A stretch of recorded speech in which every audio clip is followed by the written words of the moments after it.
Black Wall Street is now online, baby. That's right. Visit the GW District. Shop the very best in men's and women's apparel and accessories, home decor, office supplies, books, pantry items, and so much more. The GW District is a retail marketplace of Black-owned products and media. We're both veteran and Black-owned, and we're bringing you the best online shopping experience with products made by small businesses. Come and experience the GW District difference today at shopgwdistrict.com. That's shopgwdistrict.com. The GW District, a retail marketplace of Black-owned products and media. That's right. That's right. Yo, Hey, how you doing tonight? I'm doing good, thank you. How are you? I am doing fine. I'm doing fine. I'm sorry that I'm so sorry. I don't know how in the world I be like mixing up, saying times. It just be. That's what I put it to maybe too much weed and maybe I'm getting old. Because when I sat here and thought about it, A little bit of how both. many interviews. Yeah, it's a combination. Because I think about how many interviews I've done, I said, damn, yeah, let's get to the point. I need to. And you told me that you actually put your stuff on like 3 different things. So thank you for telling me that because you didn't make me feel bad. I didn't feel so bad. Yeah, I I need to do have your a technique. calendar. Yeah, I have a calendar like on my desk right now. I have my like calendar on my phone with reminders set for like all my shit. And then I have a planner I have too. Like I've got stuff everywhere. See, you sound like a woman that basically stays very busy, and she really need to be reminded because she stayed that damn busy. Yes, if I don't have stuff written down, it just gets lost in the shuffle of my everyday stuff. And wait a second. I wanted to start off the show because normally I don't tell nobody the name of the guest after I do the particulars. It's something that I saw on your profile, right? I just wanted you to. What is a little sour patch slut? So it's basically exactly like a little Sour Patch Kid, like how they're sweet and then they're sour then they're Mhm. sweet. That's me. I My found this friend, so. my friend said that to me a while ago, and I laughed really, really hard about it, and I was like, you're actually kind of right, and it just kind of stuck. So yeah, That's unique and cute at the same time. And yeah. I must say I really love your tats. Because I'm a real just love tatted up women. How many tats you have, babe? I honestly have no idea. I lost count slash stopped counting at like 42. See, they do get addictive. They do get addictive. I never got around. I only got 2. I never got around to getting any more. But I said before I get too old, I do want to get at least 2 more.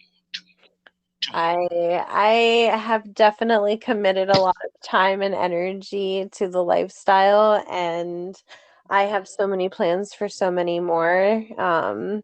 Yeah, I'm excited about it. Oh my goodness. Oh my goodness. So look, let me do these particulars, and then we can get this interview on the road. Okay, sexy. Okay. Hello, everybody, and welcome to the Smokers Lounge here on Anchor, the perfect app for anyone who's trying to start their own podcast career. All you got to do is download the Anchor app or go to anchor.fm and start your podcasting career by getting a profile. Hi, I'm your host, Kavanaugh Southern Champ. You know what it is. Find all my links with one link, allmylinks.com/porn. We have 3 wonderful sponsors to tell you about. The first one being the Facebook and the LS community, lsworld.com. Go get a profile. Also, I want to tell you about eroticismmagazine.com. Go there today, get a subscription, get it paperback, mail to you, or get it digital. Either way, get it and enjoy it. And last but not least, Excite Buddy content creators, 90% profit you get to take home. And they also offer healthcare if anybody needs it. And for you consumers, you can consume on porn. So go to excitebuddy.com and of course get a profile there. Also, proud member of the GW District Black Podcasting Network. shopgwdistrict.com and check out the network, as well as get some shopping done from over 500 Black-owned shops and retailers.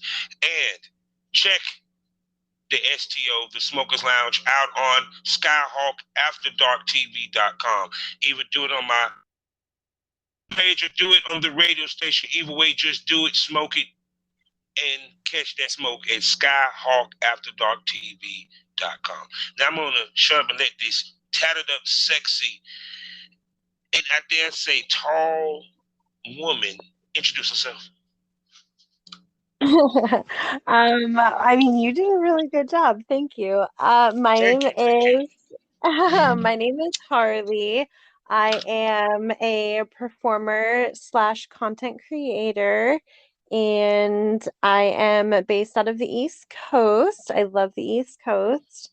Okay. And let's see, I have been in this business for almost 14 years. Oh, I see. Okay, so baby, you work on 2 decades.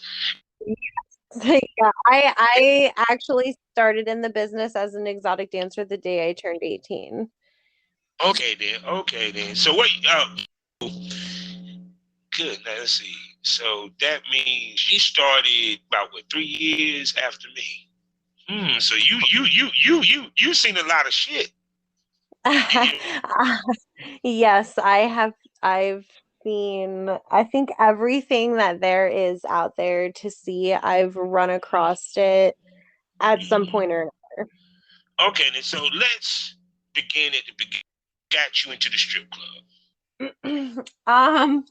It's actually kind of a running joke that I was just built for this business. I knew very early that I wanted to be an adult entertainer. Um, I love dancing. I still love dancing. I was an active exotic dancer for over a decade. I have always been drawn to it. I remember finding Playboys when I was younger and just falling in love with the artistry and how classy it was. And of course, as I got older and got more interested and saw more avenues and more things that you can do under the umbrella of sex work.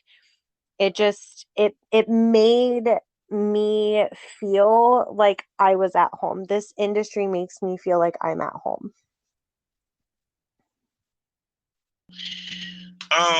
When you went to the strip club, tell me how it was being 18, going to the strip club and working. Oh my gosh. Well, my house club I worked at for a very, very long time. I worked there, like I said, the day that I turned 18, I went to celebrate my 18th birthday, and my ex at the time got me on stage and kind of did that whole like show thing that they do. And the manager came up to me and they asked me if I wanted to work, and I said yes, and I was there. Um, that was also before the economy really started to kind of take a nosedive. So, like, Mm-hmm. I remember being an 18-year-old and I was working because at the time, and I'm sure a lot of clubs, depending on where you're at, are still like this. When you first start dancing, a lot of them will put you on day shift to make sure that you can Mm-hmm. handle the life, the vibe, the environment, before they throw you on night shift, because night shift can get crazy. So once I, kind of went through my period of, going through my day shift and I was able to work night shift as well, I remember going in at, literally 18 years old and working at the strip club from noon until 2 o'clock in the morning. And there were days that I walk out with $3,000. I mean, sometimes more than that. If I traveled and went to like bigger cities like South Beach, because at the time I was in Florida, I would make like $8,000. I mean, That explained that booty that I saw on your feed. I was like, damn, she got a real nice ass. yeah, Damn. it's very talented. I owe a lot of that to stripping. I'm pretty sure. That's where the three. That's how that three. That's how you got that 3,000. That's how they saw that ass movie. They were like, "Hey, tip her, please. That's Yes, exactly it. please." It still works to my benefit on Cam too. I can believe that and stuff. So, how long was it before? Well, before we even get to your camming, what's some of the things that you learned from the strip club that you applied to camming? Um, I think the ability to really put on a show, um, and make it more than like just about sex. Like I actually had a guy that I've done cam shows with before in the past, and he came into my room, I think it was yesterday, and he actually told me at the end of our show, he's like, you really are a performer. Like you love to perform and you can see it on your face. Like you enjoy what you do and you like giving people what they want. And I think because I started at such a young age, and I do have to give a lot of credit to the girls that took me under their wing when I started, because I had a really, really phenomenal group of women that helped me and taught me the ropes when I started, that I was able to then do for other girls that came in under me, you know? So I was very fortunate to be given the right tools to be successful in the industry. And I think my personality and the fact that I do like to entertain has played a huge role in my camming, my content creation, my amateur stuff. It across the board has helped me be a better performer. Okay, most definitely, most definitely. I can believe that because even with me coming from a music background, it kind of prepared me for porn to a Hmm. certain extent. Because it's pretty much the same game, just different product for the most Yeah. part. Yep. So, and it's funny how a lot of the male talents I talk used to do music, which is kind of There's funny. there is a lot of them actually. Yeah, yeah, and stuff. So, um, what made you transition? Well, first of all, first, do you still work in the club from time to time? I currently do not, but I have been tossing around, very much going back when I move back down to Florida. That's my goal, hopefully by the end of the year. So once I go back, I will probably go back to dancing because I miss it. I miss being in the club. I miss entertaining. And I will tell you, like, I look back at like my body, back in those days when I was doing like crazy pole tricks and stuff too. And I miss it. I had a rocking body. So I I got you. probably, Wait, say you work be able to work the pole too? yeah, oh yeah. You I never thought actually about doing competition, exotic dancing competitions? I have. I've done a lot of them in the past. Ooh, and see, I know I'm about to bring your ass back to this show. Damn, well, we have a lot to talk about. They ain't gonna be able to get you in this interview. Um, I'm gonna say that for the next episode because I'm not gonna get into the competition. Because one of the girls, one of my smoke buddies, Sam Singh, she does that. She's actually Miss Exotica India Hmm. for this year and stuff. And we talked about like the preparation that she had to do for those competitions, and and when how far out she started with the competitions. Do you miss doing the competitions? Yes, I do. I miss that energy, and especially when I was able to compete at my home club, because I had that kind of home field advantage per se.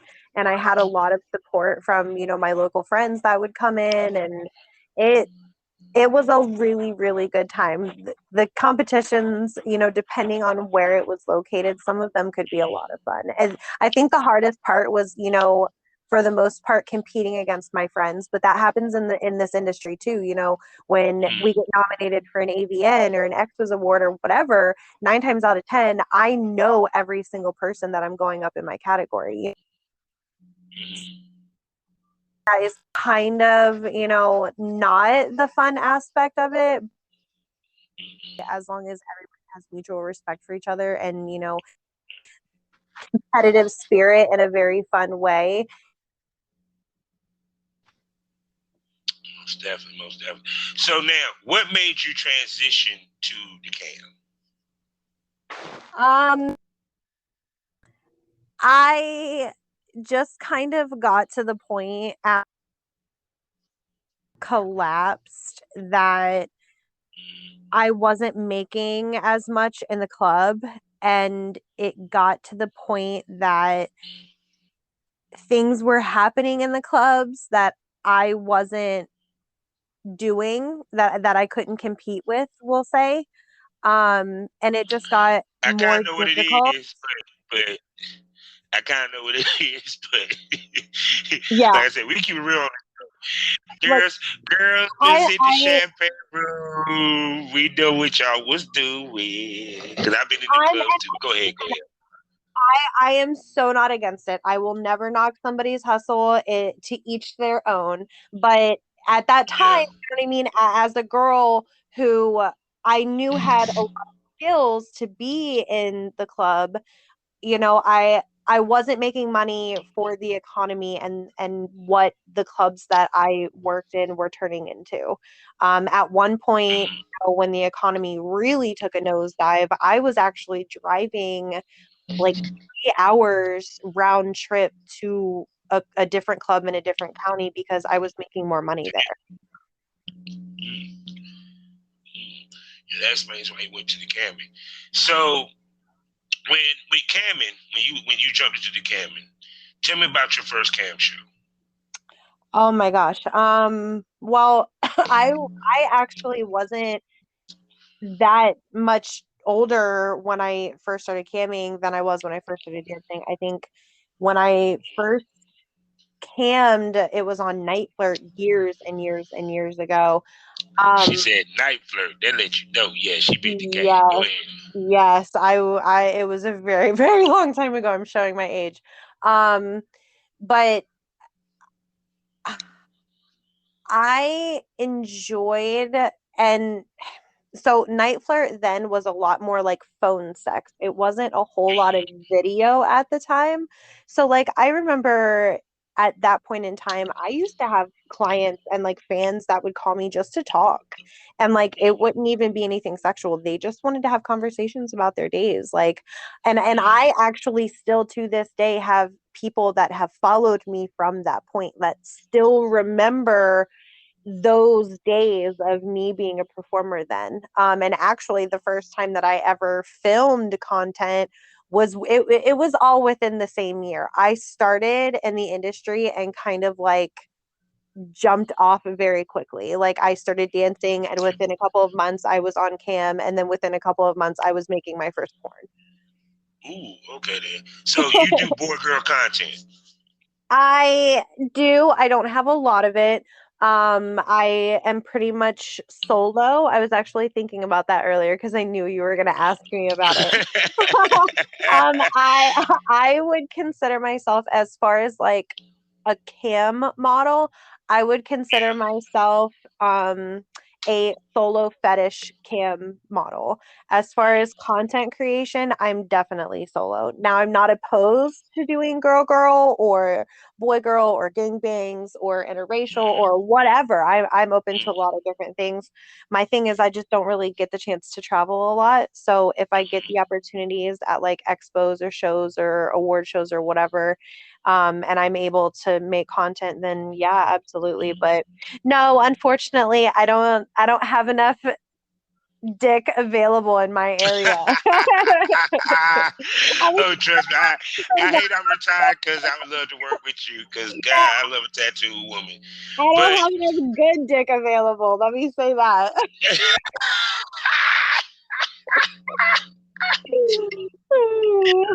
oh God, but That's all I see, got to do it myself. oh God, but don't you think to a certain extent the fact that when you finally do the boy girl, it's gonna be more of an impact than if you were doing it earlier? Because you have been a cam girl for a minute. I Go ahead. so I did stuff in like the past with my now ex-husband. Um we did some Mm-hmm. cam stuff together back in the day, and we did a little bit of filming together. But I was Mm-hmm. I'm very much a solo performer. I had more. Mm-hmm. It's terrible to say, but I had more fun by myself. I guess that's why he's my ex. Okay, wait a second. Wait a second. Time out. Time out. So she used to do maintenance scenes with her with her husband, her ex-husband. That tell you right there enough. I don't want to say no more. We're gonna smoke that over for a minute, and we're gonna move on from there. Because I'm gonna tell you, no, I find it funny that a lot of women after a marriage, it can be, it's actually the first marriage. It's just like they just so happy it's more sexually free than when See, they was married. I was actually a very active part of this industry before like I married him. Like we knew each other years and years and years before I even thought about becoming in the industry. But I'm very much one of those people that when it comes to my work, if Mm-hmm. if I come into a relationship and I have this job and I'm upfront about my job, which I am, I have no reason to lie. Yeah. If we can agree on things, then yeah, I'll work with you, because there are some things I get, out of respect. People don't agree on, some boyfriends don't like boy girl content if you're dating. Like I get that there are things to work through, but there is nobody that can come to me that can be like, you have to stop your job because I want to be with you, and he knew that right from the jump. Like he knew coming into this that this was my job. And honestly, it got to the point that me working in this industry was a flex for him, which is Mm-hmm. but yeah, no, I've definitely been sticking to solo for a very, very long time. Um, but yeah, I'm hopeful that hopefully very soon I'll have more boy girl content. I feel you.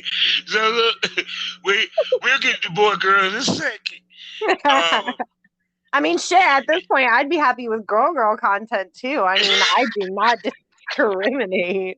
so you might need to take your butt to one of them conventions. See, that's what you might need to do. See, at That's conventions. exactly what I mean. Yeah. So with the camming, with your solos, because I was looking at, like I said, your feed. How many toys you own, and what are your favorite toys to work with in the I'm field? sorry, what? How many toys do you own, Okay, and what are your favorite so toys to work with? my toy collection is actually extremely outrageous. If I had to I attempt can to try believe to, it. yeah, if I had to attempt to try to put a number on the amount of toys that I have, I would safely say probably about 75 to 100,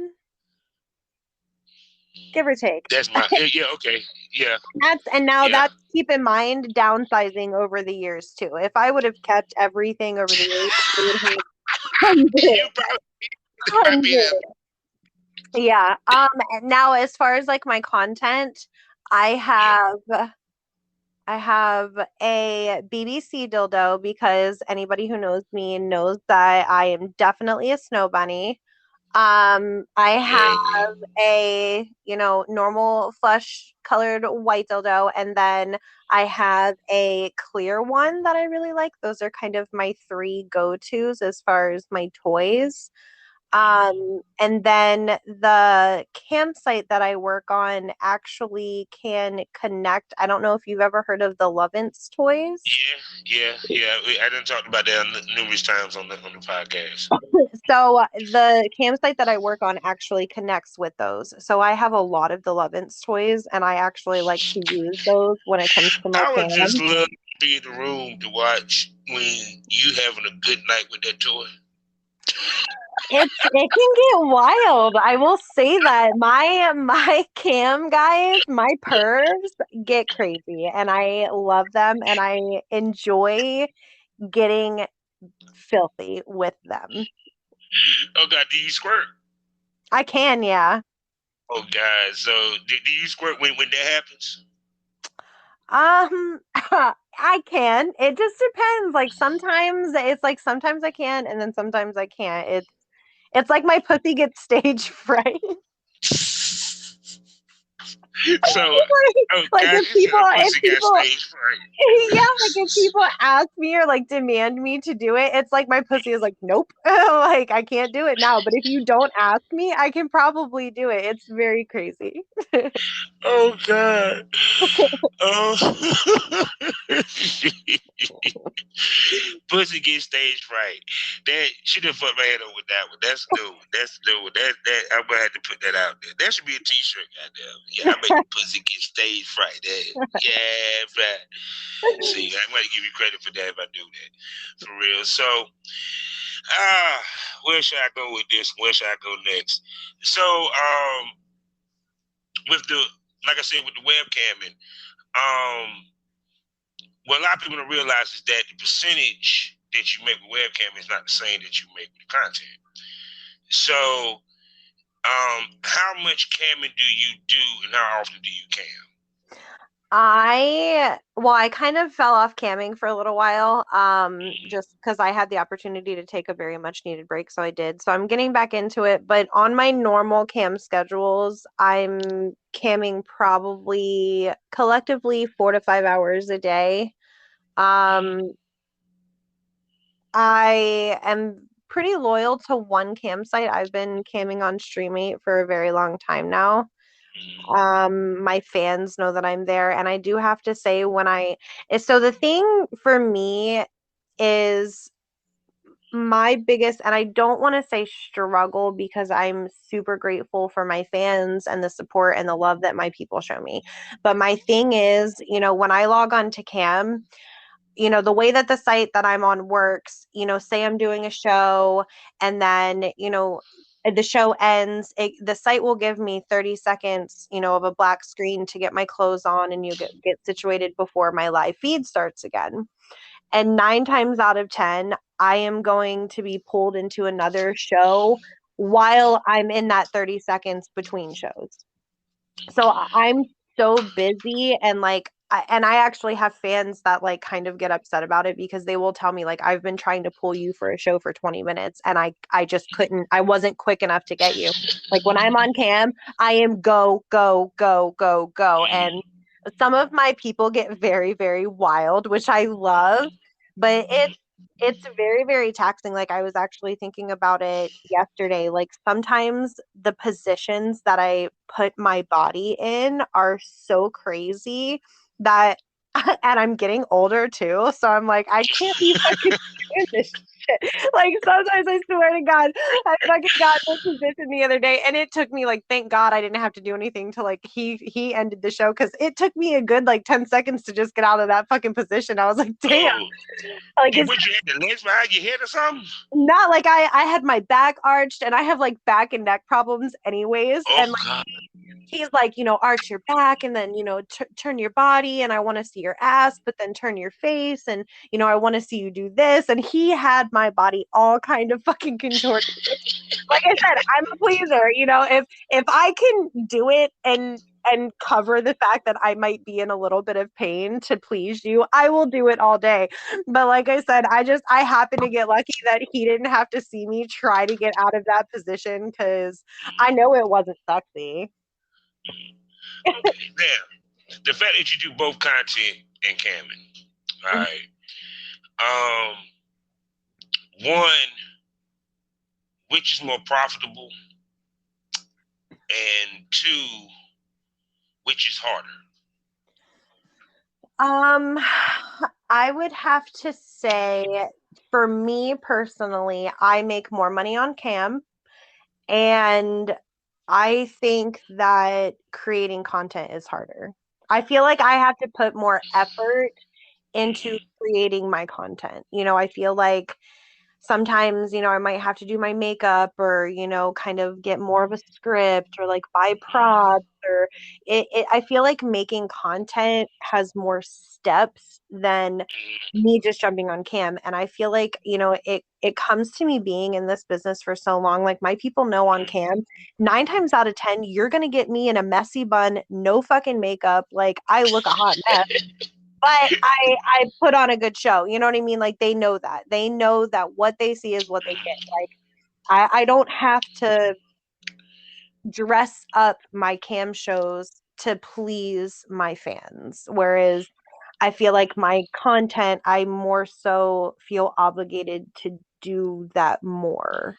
Now that's interesting because naturally and unconsciously, you basically giving them two different products.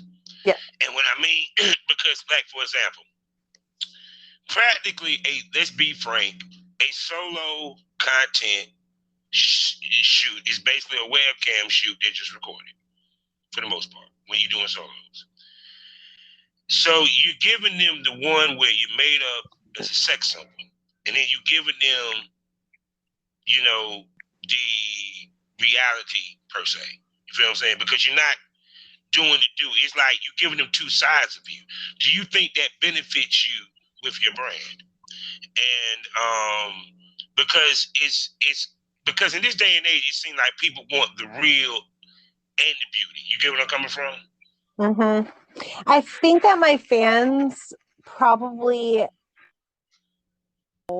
like that they have that option of being able to see me in different lights. And I think because I have been here for so long and I've experienced so many things and I've had the opportunity to really, you know, play my kinks and find what I like and what turns me on. You know, I cater to a lot of different kinks too. So I think that I just got lucky. You know, I think that having fun with what I do and enjoying what I do shows in what I do. You know what I mean? Yes. And it gives my fans a variety of things to choose from. Like I have people who like feet. I like people, you know, I have people who like twerking. You know, I have people like, you know, all kinds of different kinks. So having I personally enjoy that I like to cater to, I feel like definitely opens up other doors for me. Most definitely. So the question I got to ask is this: how much thought process into your shows to create variety, because, especially when it comes to your content? Because I know that you try to not give them the same shit, same shit, different day, period. Because you have different toys. I see you dress up and stuff like that. So how much thought process you put into your creativity? As far as my cam shows, honestly, it I am, like I said, I'm so quickly going from one show to the next show, and every person for my cam shows is so different. Like, I can literally be pulled from I want to see you being face fucked until you're gagging to I just want to see you suck your toes type of show. Like, and that's how it goes, you know? So when it comes to my cam shows, I don't feel like I have to do that because I'm already being thrown a variety of different situations just Yeah. for my fans. You know what I mean? Um, as far as my content, um, I don't know if I would necessarily say that I do anything like out of the ordinary or like anything honestly super creative. I think that everybody just knows that I'm a really big slut and they enjoy that. And I'm a really good dirty talker. I'm known for dirty talk and sucking dick. Those are my good points. I mean, you was on Night Flirt, so You know, and I'm pretty sure you did very well. yeah, I came into this business with the gift of gab. I see, I see, I see, I see. So let's see how much time we got here. I got to do my segment that the fans love me to do. This is the part where the pussies go dry, the dicks go limp. Let's talk about the business. Now, your career has spanned many, many, many years, heading towards 2 decades. Speak to the ups and downs of the money, and also the work that is put in front, not just in front of the camera, but also behind the camera to make those checks come through. Because absolutely hate the behind the scenes of this business as far as like editing content and doing that dumb shit. I have almost become a master at one take videos. Um, so that You're the best that ones, play actually. that plays into my favor. Um, as far as the money, you know, I've seen a lot of different sites come and go, from campsites to like distribution sites, as far as like selling content. I I really, the only thing that I can literally go back to is the fact that I've been around for so long, and my people know what to expect. They know that I put on a good show, and I have really been lucky when it comes to the money part of this business, that if I don't stress about making money. I know that at the end of the day, there are a lot of other creators out there that are not in my position. So I know that I'm fortunate when it comes to that aspect of it. But see, Um, I think the reason why you at the point where you're basically making money in your sleep, because it's something that I call you train your fan base. Speak to training your fan base, because a lot of girls don't understand what that means. So I think the biggest thing to utilize as far as that in this business is those affiliate links. If you can pump those affiliate links out for whatever sites you're working on, or get people, other content creators to sign up underneath you with your referral links, that money continues to come in. I mean, there's days with my cam, when I have people sign up under my cam link, I'm making, a percentage off of what they spend. So there's days that I don't log into cam, but I'm still making money. The same thing with my OnlyFans. I will be the first one to tell you I neglect my OnlyFans like nobody's business, but I have so much content on my OnlyFans that I still check it just to see if I'm making money. You know what I mean? Like, and I'll Yeah. check it, and there's money sitting there. You know what I mean? Like, I I have oiled my personal machine well enough that, like you said, I make money in my sleep. And I mean, it's not enough to pay my bills. Let's not get crazy, but it's enough that, if I want to take a day off, I'm okay to do that. Yeah. There are ways to make money in this business other than just getting on cam, or just selling panties, or just making content. Utilize those links. Yeah, Seriously. because see, a lot of times, because see, the one thing I hated that OnlyFans had girls thinking, guys too, but girls mainly, that all you had to do was just play in your pussy and put up a scene. Hmm. That's it. Didn't realize the other ways, because a lot of girls that was making that six figures, they were doing what you was just talking about, the referral fee. Yep. You know what I'm saying? The referral fees, the sub for subs and stuff like that. And people don't think about that. Period. But see, that goes to walking into this thinking it's a business versus a hustle. Speak to that. Yes. Well, and I started this young. I was 18. I had just turned 18, just graduated high school, and I knew coming into this business that I wanted it to be profitable. I wanted to build an empire on my own that sustained itself, that, and I really, my thing is reputation. I wanted to make sure that, through all of my years in this business, I maintained a very good reputation. I can very confidently say that if people talk negatively about me in this business, it has nothing to do with my business ethics, and it's all personal, and that's very good for me to say.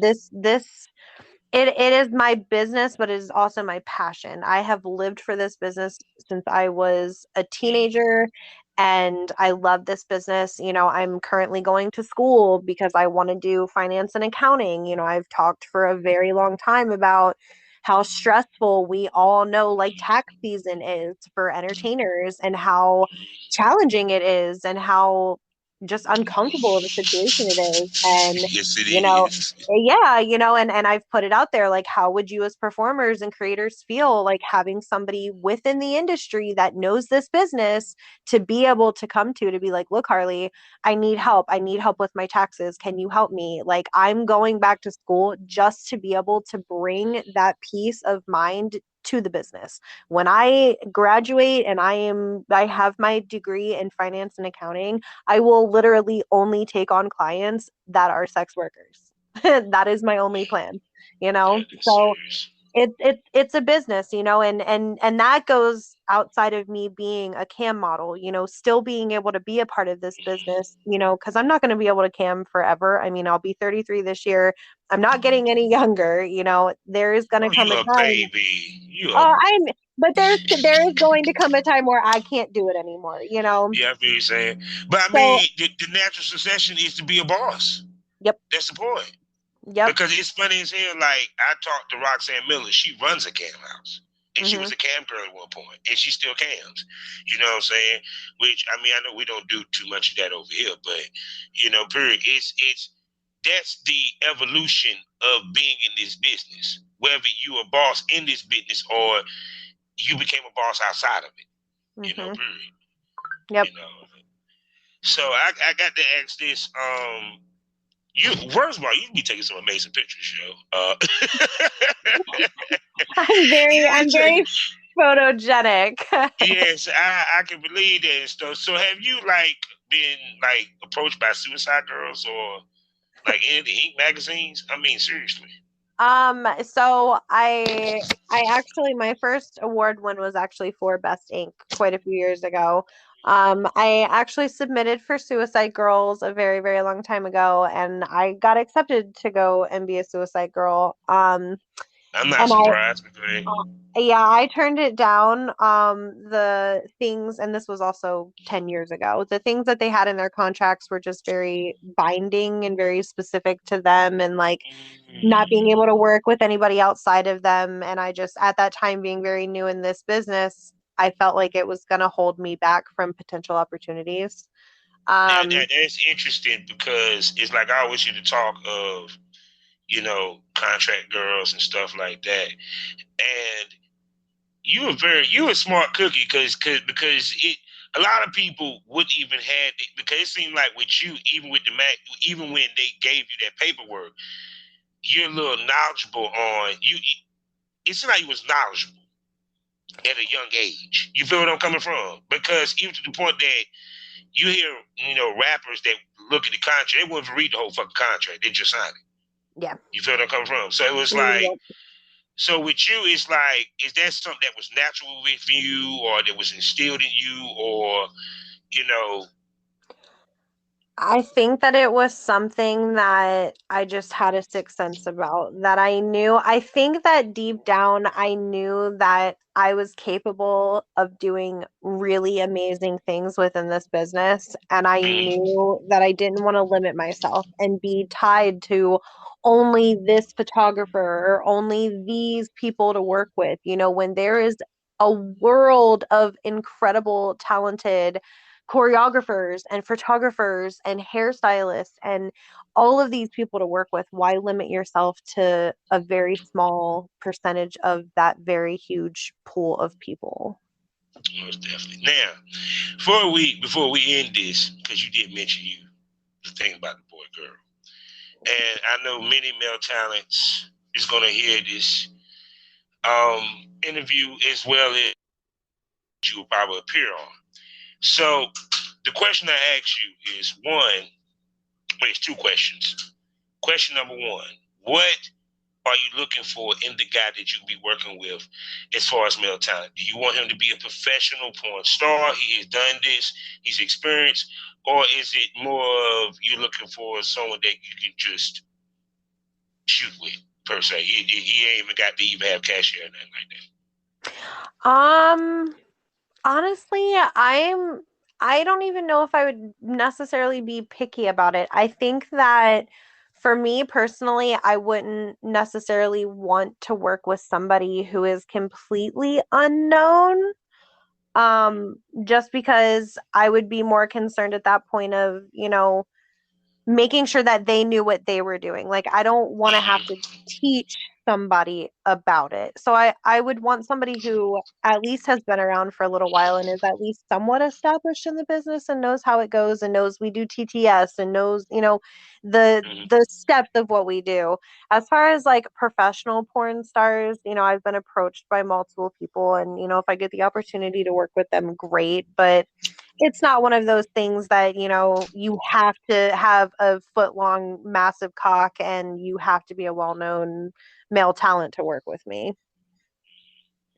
Yeah, and the reason I ask it because I always ask the females, like, how did the guy should approach you, what he brings to the table, because a lot of guys want to know how to work with some of these ladies, and they don't understand how to approach. They come off thirsty, Yeah. unprofessional. Yeah, that was exactly what I was going to say. Just be as professional as possible. If you have been in this business, you want to make sure that you have references because we talk to each other as performers. If somebody comes into the circle and we have mutual followers. I just had one of my friends reach out the other day about somebody who we mutually followed that contacted her, and it was asking questions, basic background, do you know anything?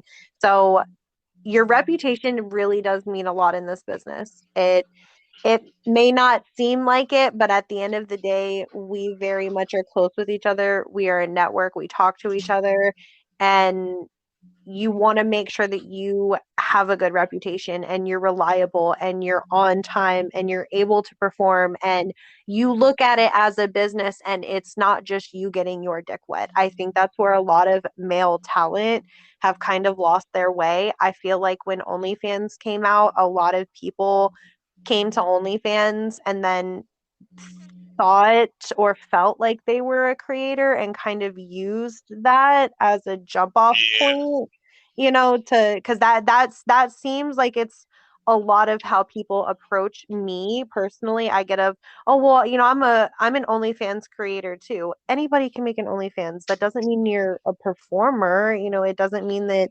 the protocols of this business. and plus I on think top of that that, yeah, you I got to think be that able to keep it hard in front of that fucking camera. exactly. Wanting to have sex with somebody because they look good is very different than having a camera shoved into your face and having five people watching you do it. Yes, and I've done it for 15 years. You That's why I know? tell some of you boys, it's okay to get blue chew.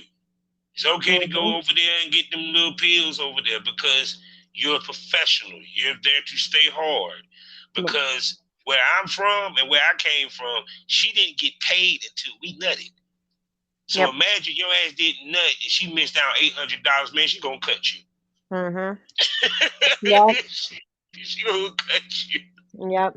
And there's nothing wrong with that, right? I mean, really the biggest thing is be professional. Yeah. Come across like you are educated, that you are well spoken. Don't just slide into performers DMs and just say, "Hey, I think you're cute. Do you want to work together?" That's not really the best way to go about it. No. So is there any male talent that you eyeing that is on a wish list?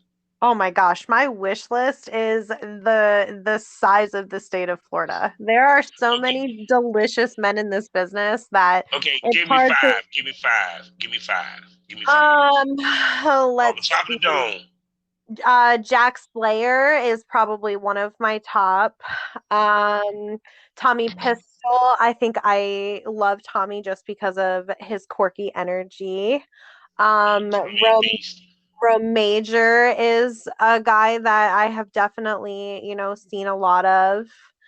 Um, Prince Joshua, I think, is probably one of I would love to see that scene. I I want to love see the that acting. man. I want to see the athletic moves he do on your ass. That's all Oh, I want. that man is so fine.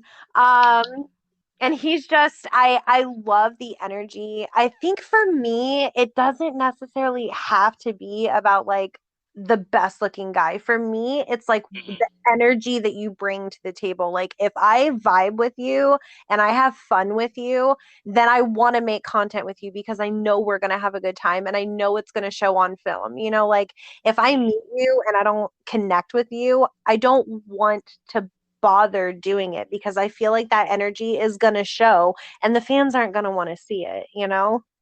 So yeah, my bucket list of porn is pretty long.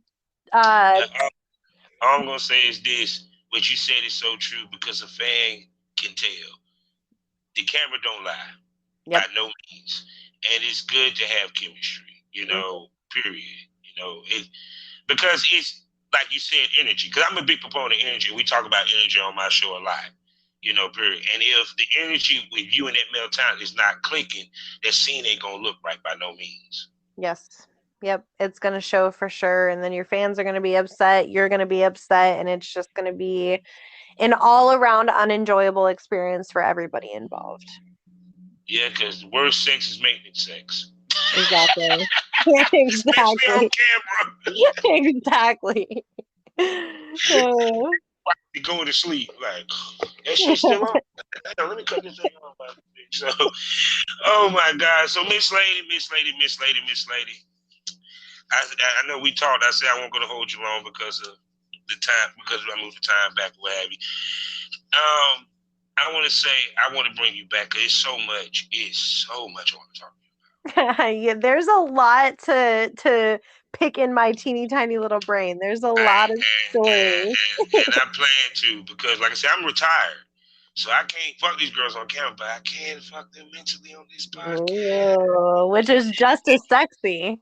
Yeah, so with that being said, can I call you a smoke buddy? Of course.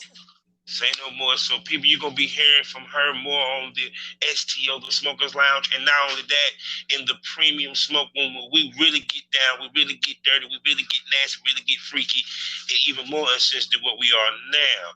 For $4.99 a month, 4 premium podcasts plus a extra premium episode every week. $4.99, and you get to hear this sexy lady Harley. God, I like you. Mm. I like we get to hear her more and more again. So with that being said, tell everybody where they can spend money on you. You can find me live on HarleyMarieXXX.com, and the best place to keep up with me on social media is my Twitter at HarleyMarie111. See, there you go, people.